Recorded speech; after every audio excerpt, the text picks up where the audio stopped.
क्या आपने कभी सोचा है कि हमारी अदालतों के पीछे असल में क्या होता है?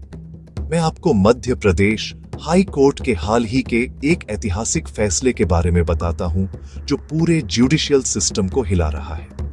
इमेजिन कीजिए, आप एक जज हैं, दशकों से सर्विस कर रहे हैं, सिर्फ इसलिए अपनी जॉब से निकाल दिए जाते हैं क्योंकि आपने एक फैसला गुड फेथ में लिया था। जज जगत मोहन चतुर्वेदी के साथ यही हुआ था। साल 2015 में उन्होंने कुख्यात व्यापम स्कैम केस में कुछ एक्यूज्ड को बेल दी थी। करप्शन का कोई सबूत नहीं था, फिर भी उन्हें डिसमिस कर दिया गया। बस सोचिए, इकलौता रीजन, उन्होंने एक जुडिशियल ऑर्डर दिया था जिससे दूसरे सहमत नहीं थे।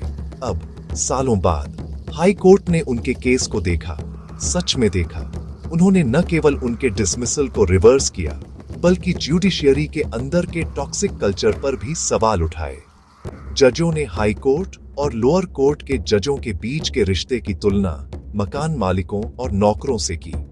उन्होंने सामंती और औपनिवेशिक मानसिकता की भी बात की, जहां लोअर कोर्ट के जजों से उम्मीद की जाती है कि वे अपने सीनियर्स को चाय पिलाएं और रीढ़हीन सबॉर्डिनेट की तरह काम करें। और यह और भी बुरा होता जाता है।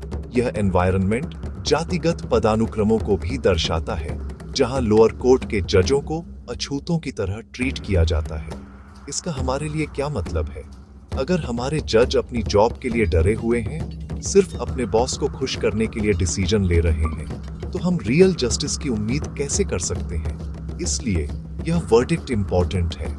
कोर्ट ने चतुर्वेदी के लिए सिर्फ कंपनसेशन और बैक पे का ऑर्डर नहीं दिया, बल्कि सभी जजों के लिए डिग्निटी और इंडिपेंडेंस पर भी जोर दिया। ये सिर्फ एक आदमी की कहानी नहीं है, यह हमारे जस्टिस सिस्टम की आत्मा के बारे में है।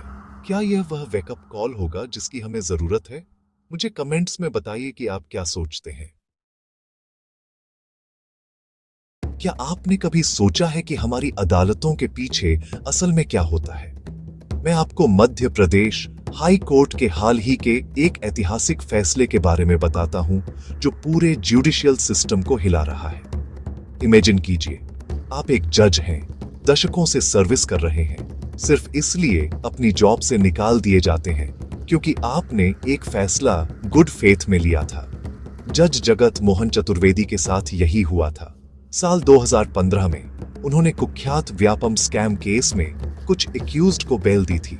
करप्शन का कोई सबूत नहीं था, फिर भी उन्हें डिसमिस कर दिया गया। बस सोचिए, इकलौता रीजन, उन्होंने एक जुडिशियल ऑर्डर दिया था जिससे दूसरे सहमत नहीं थे। अब सालों बाद